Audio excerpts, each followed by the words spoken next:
Good morning students. आज अपने 10th class का जो अध्याय नंबर 5 चल रहा था, दैनिक जीवन में रसायन। दैनिक जीवन में रसायन पढ़ रहे थे अपन। तो दैनिक जीवन में रसायन के संदर्भ में अपन ने बातें कर ली थी आपके कि दैनिक जीवन में रसायन के संदर्भ में अपन ने बातें कर ली थी कि जो अम्ल और क्षार के बारे में, अम्ल और क्षार के बेसिक गुणधर्म हैं उनके बारे में अपन ने बातें कर ली थी। अम्ल और क्षार के बेसिक गुणधर्मों के बारे में आज अपन इससे आगे थोड़ा सा शुरू करते हैं। अम्ल और क्षार के अभिक्रियाएं पढ़ ली अपन ने, भौतिक गुण पढ़ लिए, रासायनिक गुण पढ़ लिए। आगे बात समझ में? तो अम्ल के और क्षार के भौतिक और रासायनिक गुण अपन ने पूरे पढ़ लिए। अब इसके बाद में अपन जैसे अम्ल के बारे में अपन ने क्या क्या पढ़ा, देखो एसिड के बारे में सबसे पहले अपन ने पढ़े इसके भौतिक गुण, फिर उसके बाद में पढ़े अपन ने इसके रासायनिक गुण, और फिर उसके बाद में लास्ट बात अपन ने की थी भौतिक और रासायनिक गुण के बाद में, भौतिक और रासायनिक गुण के बाद में इनके उपयोग, जो इम्पोर्टेंट आपके कौन से अम्ल हैं उनके बारे में, उनके उपयोग के बारे में। तो इम्पोर्टेंट अम्ल कौन कौन से हैं उनके उपयोग के बारे में अपन ने चर्चा कर ली थी। तो भौतिक गुण हो गए, रासायनिक गुण हो गए, और जैसे एक्वारेज क्या होता है, अम्लों का राजा क्या होता है, इनके बारे में पूरी बातें कर ली। इसी प्रकार अपन ने क्षार के बारे में भी यही बातें की, बेस के बारे में। ठीक है, क्षार के बारे में, बेस के बारे में भी यही चर्चा की थी अपन ने। क्षार की बेस के बारे में यही चर्चा की जिसके अंदर आपके भौतिक गुण पढ़ लिए अपन ने, फिर उसके बाद में अपन ने इसके रासायनिक गुण पढ़े, इनकी प्रकृति कैसी होती है, लिटमस पत्थर के प्रति क्या इनके गुणधर्म हैं उनके बारे में, और फिर उसके बाद में अपन ने इसके भी उपयोग पढ़ लिए, इंपॉर्टेंट जो आपके क्षार हैं उनके उपयोग पढ़ लिए थे। ठीक, इस प्रकार से अपन ने अम्ल और क्षार के बारे में पूरी परिकल्पनाएं कर ली। ठीक है, तो इस प्रकार से ये अम्ल और क्षार तो आपके क्या हो गए, कंप्लीट हो गए, बेसिक गुणधर्म हो गए इनके कंप्लीट। अब अपन क्या करेंगे, वापस अपन शुरू करेंगे अम्ल के बारे में कुछ वैज्ञानिकों की परिकल्पनाएं, अवधारणाएं हैं, है ना, वो पढ़ेंगे अपन। हमारी बात समझ में? तो सबसे पहले अपन अम्ल के बारे में, फिर अपन इंपॉर्टेंट और जो भी होगा आपके सिलेबस के अकॉर्डिंग वो पढ़ते रहेंगे। तो अम्ल और क्षार के बारे में ये चीज़ें अपन ने पढ़ ली है। ठीक है, ये इनमें से इंपॉर्टेंट क्वेश्चन बनता है आपके उपयोग में से, रासायनिक गुण में से, जैसे कल बताई सोडियम जिंकेट बनाने की अभिक्रिया लिखी है ना। तो इस प्रकार से ये आपके क्वेश्चन बनते हैं। तो अब अपन शुरू करते हैं आगे आप अम्ल की कुछ अवधारणाओं के बारे में, अम्ल की अवधारणाएं क्या है उनके बारे में। तो सबसे पहले अपन बात कर लेते हैं आपके, अब क्या पढ़ेंगे अपन, कुछ परिभाषाएं पढ़े, संकल्पनाएं पढ़ेंगे, अनेक अम्ल एवं क्षार की वैज्ञानिकों के द्वारा दी गई संकल्पनाएं। तो जिसके अंदर अपन 3 संकल्पनाएं आपके सिलेबस के अंदर है, पहले नाम बता देता हूं मैं तीनों के। सबसे पहले है आपके आरेनियस संकल्पना, आरेनियस संकल्पना, क्या नाम है, आरेनियस संकल्पना, या फिर आरेनियस अवधारणा कह सकते हैं अपन, पहला। फिर दूसरा है आपके आरेनियस के बाद में आ गया, पहला तो हो गया आरेनियस संकल्पना, दूसरी हो जाएगी आपके ब्रोंस्टेड एवं लोरी की संकल्पना। ठीक है ना, दूसरी हो जाएगी ब्रोंस्टेड एवं लोरी की संकल्पना, और तीसरी अपन पढ़ेंगे लुईस संकल्पना, उसके बारे में बाद में चर्चा करेंगे। ठीक है, तो दूसरी हो गई आपके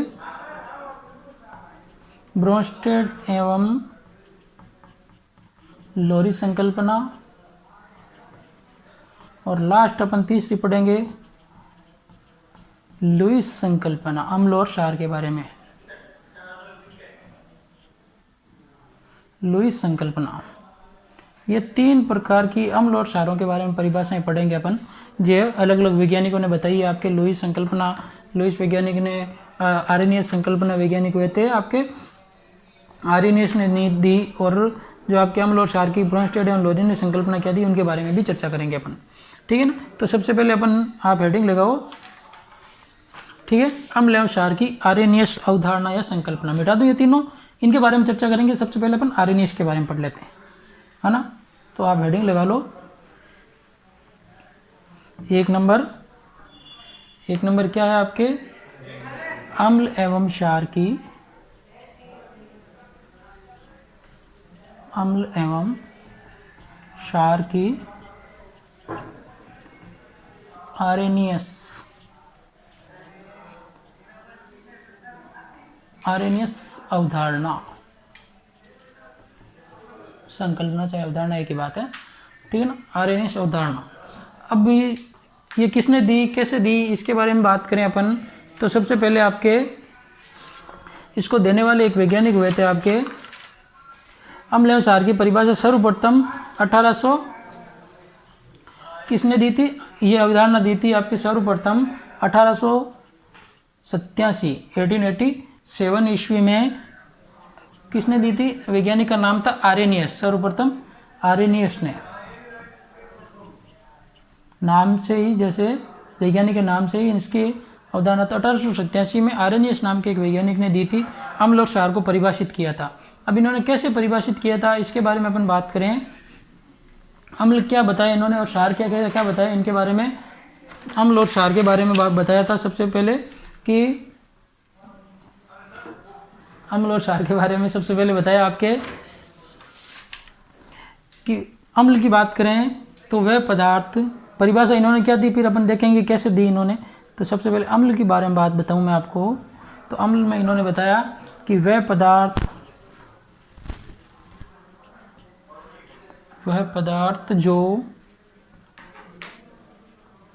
पदार्थ जो जल में आयनित, वह पदार्थ तो जल में आयनित होकर, वे पदार्थ तो जल में आयनित होकर हाइड्रोजन आयन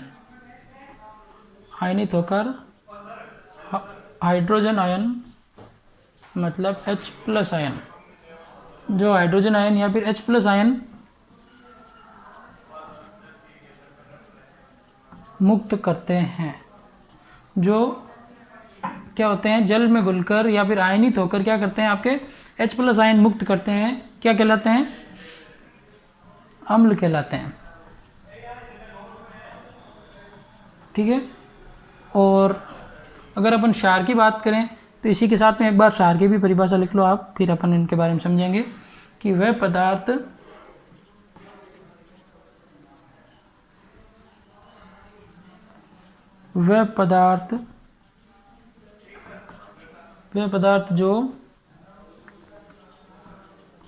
जो जल में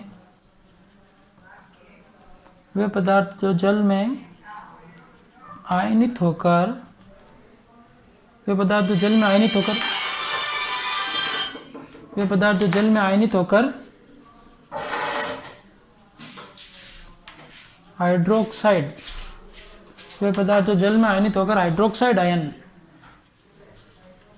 हाइड्रोक्साइड आयन मतलब जैसे OH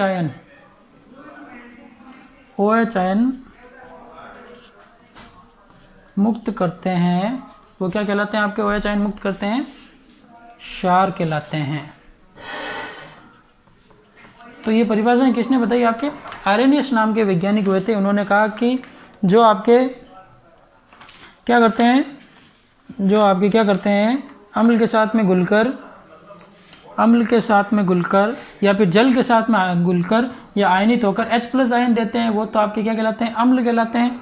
और वे पदार्थ जो जल में आयनित होकर क्या कहते हैं, हाइड्रोक्साइड आयन मतलब OH- आयन मुक्त करते हैं, वो क्या कहलाते हैं आपके, क्षार कहलाते हैं। तो ये परिभाषाएं आगे समझ में किसने दी थी, आर्यनियस ने। अभी तक अपन अम्ल और क्षार के बारे में ये पढ़ रहे थे कि जो स्वाद में खट्टे होते हैं वो तो अम्ल हैं और जो स्वाद में कड़वे होते हैं वो क्या है, क्षार है। तो हर चीज़ को अपन स्वाद से तो पता लगा नहीं सकते कि अम्ल क्या है और क्षार क्या है टेस्ट करके, तो इसके लिए वैज्ञानिक आए थे आर्यनियस। इन्होंने ये बात बताई कि वे पदार्थ जो जल में आयनित होकर हाइड्रोजन आयन मुक्त करते हैं और वे पदार्थ जो जल में आयनित होकर हाइड्रोक्साइड आयन मुक्त करते हैं वो क्षार। तो अब इसके आगे अपन बात करते हैं, इनके एग्जाम्पल की बात करते हैं कि कैसे मुक्त होता है हाइड्रोजन आयन। तो सबसे पहले अपन अम्ल के उदाहरण की बात करूँ, मिटा दूँ ये परिभाषाएं तो आगे बात समझ में। आर्यनियस ने क्या बताया, अभी देखो एग्जाम्पल देखते हैं अपन।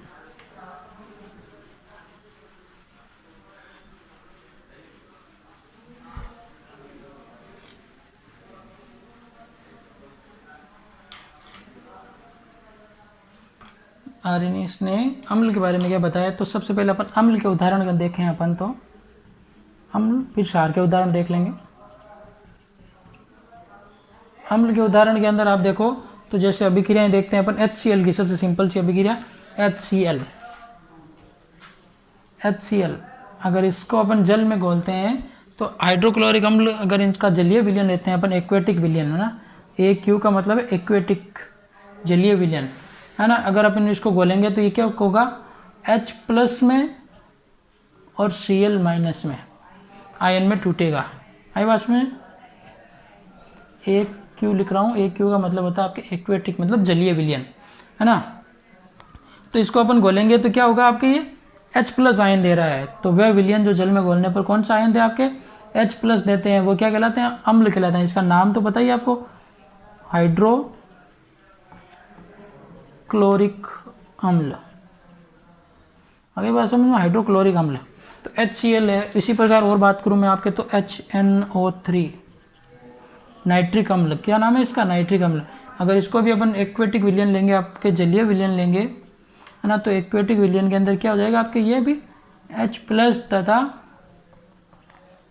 NO3- देगा। तो जो विलयन आपके H+ और NO3- आयन देते हैं वो क्या कहलाते हैं, आपके अम्ल कहलाते हैं। तो यहाँ पे भी ये H+ दे रहा है, ये भी H+ दे रहा है, तो ये क्या नाइट्रिक अम्ल, ये भी क्या अम्ल है। इसी प्रकार और बात करूँ मैं तो H2SO4 की, H2SO4 आपके इसका जलीय विलयन लेते हैं तो ये भी क्या देगा आपके 2H+ और SO4-2। आई बात समझ में। तो ये भी क्या दे रहा है आपके एक्वेटिक विलयन में H+ आयन दे रहा है। तो इस प्रकार से अपन देख रहे हैं कि जो जलीय विलयन में घुलने के बाद में H+ आयन देते हैं वो क्या कहलाते हैं, आपके अम्ल कहलाते हैं।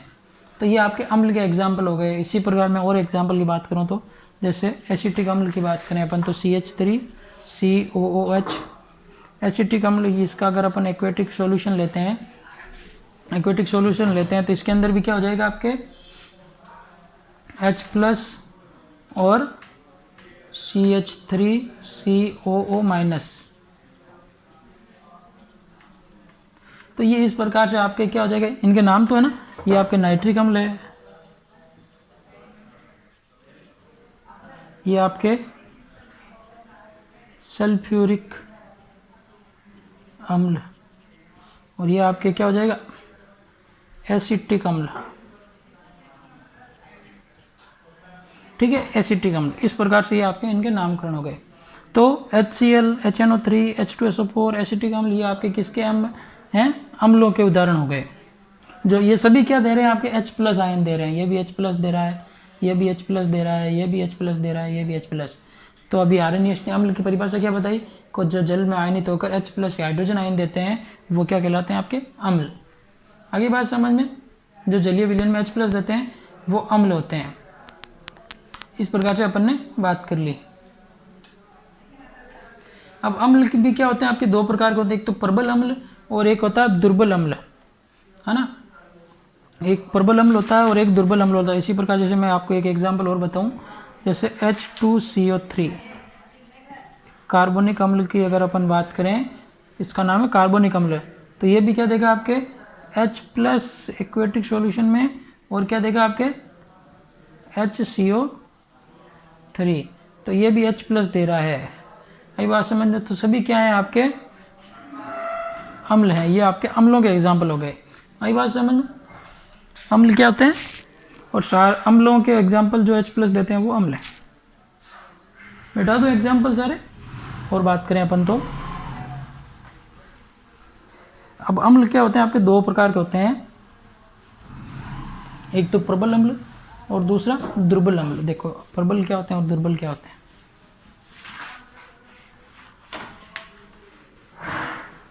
एग्जाम्पल हो गए। अब बात करें अपन प्रबल अम्ल और दुर्बल अम्ल। जैसे अम्लों के दो प्रकार हो गए, इसके अंदर आप ऐसे लिख लो, एक नंबर तो प्रबल अम्ल। प्रबल अम्ल, कुछ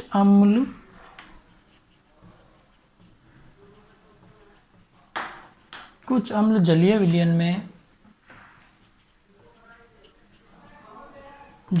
में पूर्णतया आयनित हो जाते हैं। जलीय विलयन में पूर्णतया आयनित हो जाते हैं, जलीय विलयन में पूर्णतः आयनित हो जाते हैं, ऐसे अम्ल क्या कहलाते हैं आपके? परबल अम्ल कहलाते हैं। आगे बात समझ में, जो जलीय विलयन में पूर्णतः आयनित हो जाते हैं वो आपके प्रबल अम्ल कहलाते हैं। जैसे एग्जाम्पल की बात करूँ मैं आपके, इसके एग्जाम्पल लिख लो आप, जैसे HCl पूर्णतः आयनित हो गया था, इसी प्रकार H2SO4, इसी प्रकार HNO3, ये क्या है आपके? सभी प्रबल अम्ल हैं। अभी अपन और दूसरा बात करें, दुर्बल अम्ल।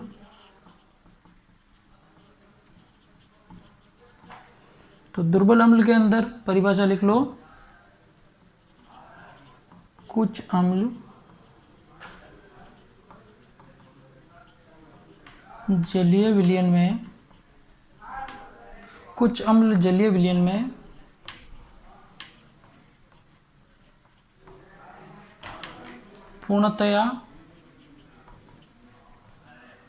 पूर्णतया आयनित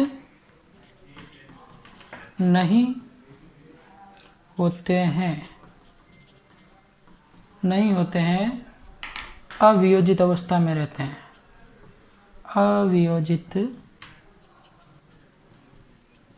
अवियोजित अवस्था में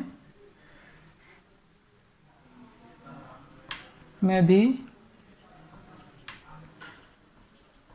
कुछ मात्रा में रहते हैं। इन्हें क्या कहते हैं अपन? दुर्बल अम्ल कहते हैं। मतलब जो जल में पूर्णतः आयनित हो जाते हैं वो तो आपके क्या हो गए? प्रबल अम्ल। जो पूर्णतः आयनित नहीं होते हैं या फिर वियोजित अवस्था में भी कुछ मात्रा, अवियोजित अवस्था मतलब बिना टूटे हुए भी उसके अंदर कुछ रह जाते हैं, तो वो क्या कहलाते हैं आपके? दुर्बल अम्ल। जैसे अपन एग्जाम्पल की बात करूँ मैं दुर्बल अम्ल की, तो एसिटिक अम्ल CH3COOH, और बात करूँ मैं तो आपके तो कार्बोनिक अम्ल C2CO3, क्या है? H2CO3 आदि। इस प्रकार से ये आपके दुर्बल अम्ल, प्रबल अम्ल और दुर्बल, जो पूर्णतः आयनित वो प्रबल, जो पूर्णतः आयनित नहीं होते वो दुर्बल। तो ये आपके दो अम्ल के बारे में पढ़ लिया अपन ने, इनकी अभिक्रियाएं पढ़ ली कि किस प्रकार से आयनित होते हैं जल में, जलीय विलयन में H+ दे देते हैं, वो तो आपके सभी अम्ल हैं। और अम्ल दो प्रकार के हो गए, जो जल में पूर्णतः आयनित वो प्रबल अम्ल HCl, H2SO4, HNO3, जो पूर्णतः आयनित नहीं होते हैं वो जैसे वो दुर्बल अम्ल, एसिटिक अम्ल और कार्बोनिक अम्ल। इस प्रकार से ये आपके प्रबल और दुर्बल अम्ल हो गए। अब इसके बाद में और बात करें अपन तो क्षारों के बारे में। तो अम्ल तो हो गए आपके कंप्लीट, अब है आपके क्षार। आर्यनियस के अनुसार पढ़ रहे हैं, ये भी अपन ब्रोंस्टेड एवं लोरी के अनुसार भी पढ़ेंगे। इसके अलावा अपन आपके लुईस वैज्ञानिक हुए, उन्होंने भी अम्ल और क्षार की परिभाषाएं बताई, उनके बारे में बात। ये बहुत सरल परिकल्पना है, कोई दिक्कत नहीं इसमें।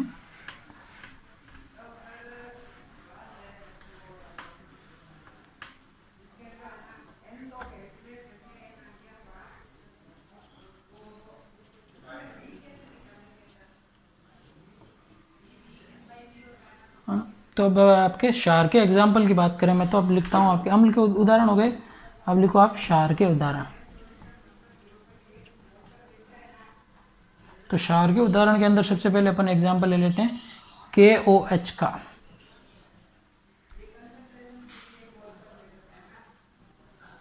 KOH का जलीय विलयन एक्वेटिक,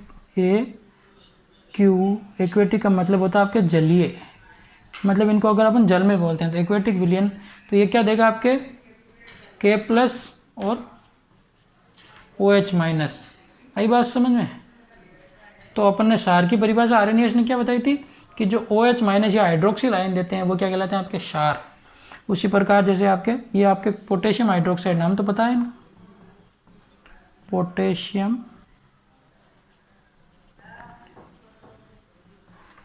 हाइड्रोक्साइड। दूसरी बात करें अपन तो NaOH। NaOH के अंदर आप देखें तो इसके अंदर भी क्या होगा, Na+ दे देगा और OH- दे देगा। आई बात समझ में? ये क्या है आपके सोडियम हाइड्रोक्साइड।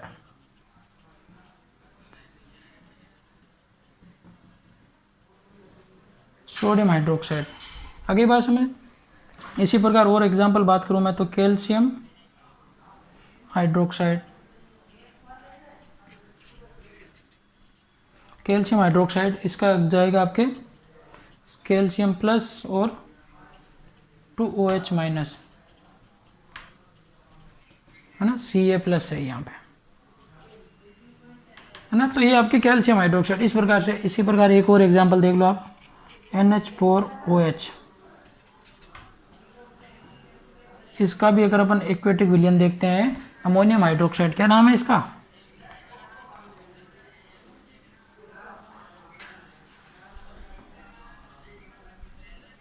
Ammonium hydroxide. इसके अंदर अपन बात करें तो इसका हो जाएगा आपके NH4 प्लस और OH माइनस।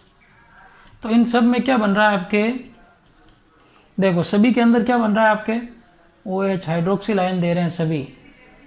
आई बात समझ में। तो सभी हाइड्रोक्सिल आयन देते हैं।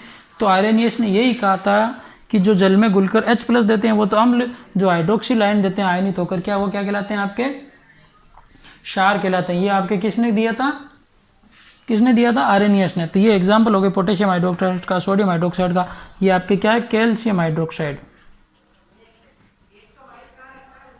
कैल्शियम हाइड्रो, ये आपके अमोनियम हाइड्रोक्साइड। तो इस प्रकार से ये आपके सभी क्या दे रहे हैं, OH माइनस आयन दे रहे हैं। तो ये सभी क्या है, क्षार हैं। अब क्षार भी क्या होते हैं, अम्लों की तरह क्या होते हैं आपके, क्षार भी अम्लों की तरह क्या होते हैं आपके, दो प्रकार के होते हैं, एक तो प्रबल अम्ल और दूसरा दुर्बल, प्रबल क्षार और दूसरा दुर्बल क्षार। देखो सबसे पहले आप पैडिंग लगाओ, प्रबल क्षार,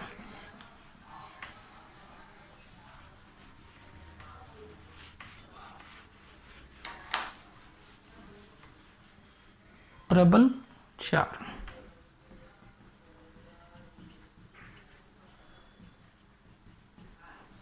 प्रबल क्षार के अंदर आप देखो तो क्या हो जाएंगी कि वे सभी क्षार जो जलीय विलयन में हाइड्रोक्सिल आयन देते हैं वो क्या होंगे, या फिर वे क्षार लिखो, वे क्षार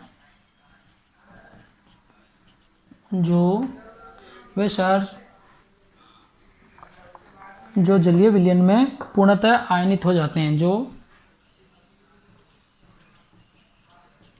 जलीय विलयन में पूर्णतया, वे क्षार जो जलीय विलयन में पूर्णतया आयनित हो जाते हैं, पूर्णतया आयनित हो जाते हैं, जो जलीय विलयन में पूर्णतः आयनित हो जाते हैं, क्या कहलाते हैं आपके, प्रबल क्षार कहलाते हैं। आगे बात, जलीय विलयन में पूर्णतः आयनित हो जाते हैं, प्रबल क्षार कहलाते हैं। एग्जाम्पल की बात करें अपन तो एग्जाम्पल हो जाएगा इसका KOH पोटेशियम हाइड्रोक्साइड और NaOH सोडियम हाइड्रोक्साइड, ये क्या प्रबल क्षार है। इसी प्रकार दूसरी बात करें अपन तो दुर्बल क्षार। दुर्बल क्षार क्या हो जाएंगे कि वह जो जलीय विलयन में पूर्णतः आयनित नहीं होते हैं, वो क्या कहलाते हैं आपके, दुर्बल क्षार। तो वे क्षार जो जलीय विलयन में, वे क्षार जो जलीय विलयन में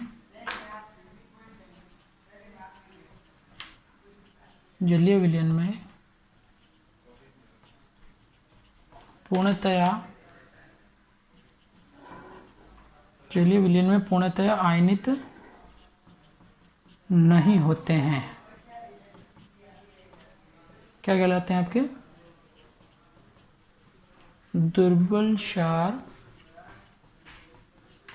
कहलाते हैं। आगे बात समझ में। तो जो जलीय विलयन में पूर्णतः आयनित हो जाते हैं वो तो आपके प्रबल क्षार जैसे KOH और NaOH, और जो पर जलीय विलयन में पूर्णतः आयनित नहीं होते हैं वो दुर्बल क्षार। जैसे एग्जांपल की बात करूं तो मैं आपके NH4OH अमोनियम हाइड्रोक्साइड। इसी प्रकार बात करें अपन तो MgOH2 मैग्नीशियम हाइड्रोक्साइड आदि, है ना, ये आपके दुर्बल क्षार हो गए। तो इस प्रकार से आर्यनियस ने आपके ये अभिक्रियाएं बताई थी कि कौन कौन से अम्ल हैं, कौन कौन से क्षार हैं, ठीक है ना। और इन्होंने कब बताया, जब आपके इन्होंने सिर्फ यही बता पाए थे कि जो आपके जल के अंदर घोलने पर। आई बात समझ। इनकी एक कमी रह गई थी कि इन्होंने जो जिनके अंदर हाइड्रोजन आयन या हाइड्रोक्सिल आयन नहीं है उनके बारे में इन्होंने कुछ नहीं बताया। ये तो है नहीं कि सभी अम्लों में क्या होंगे, आपके हाइड्रोजन आयन होंगे, है ना। सभी अम्लों में हाइड्रोजन आयन होंगे या फिर हाइड्रोक्सिल आयन होंगे। आई बात समझ में। तो इसके लिए अपन इसके अलावा और जो अवधारणा है वो अपन आगे की क्लास में पढ़ेंगे। अम्ल क्षार की ब्रोंस्टेड लोरी अवधारणा। तो हाइड्रोजन आयन हाइड्रोक्सिल आयन के बिना जो आपके अम्ल और क्षार हैं उनकी कैसे हम पहचान होती है उनके बारे में अपन कल पढ़ेंगे। Okay, good luck.